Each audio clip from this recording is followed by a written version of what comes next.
When it comes to solar, the most important part is always the inverter, because that is the workhorse of this system, but it's also the weak point of the system. So I tell everybody, if you're going to invest in solar, the most important part of anything is always the inverter. Two main types of inverters. You have your string and your micro. String is just like it sounds. The number one problem with the string inverter is when one panel has shading, they all have shading. Think of use the analogy of National Lampoon's Christmas Vacation. One light bulb's out and that Christmas tree lights, they're all out, right? That's the same thing with a string inverter. The other issue is it's only a 10 or 12 year warranty. But the main problem with a string inverter, if you have a 10,000 watt system and that inverter is down for any reason, you have 10,000 watts of non-producing power. You're dead in the water, so to speak. So I always recommend micro inverters, which are what we call parallel circuits as opposed to series circuits.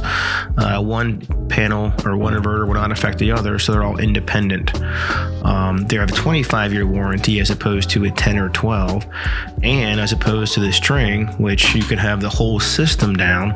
If one inverter's out, just that panel is out.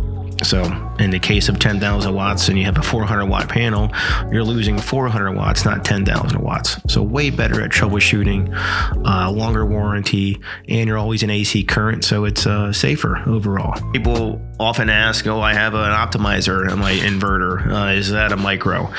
What optimizers do, it doesn't allow shading to affect, or what we call soiling in the solar industry. Soiling is leaves, pollen, snow, anything that can bring down production.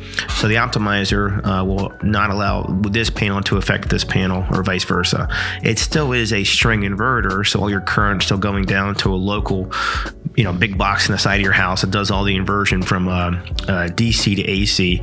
So it's still a string, but shading does not affect it.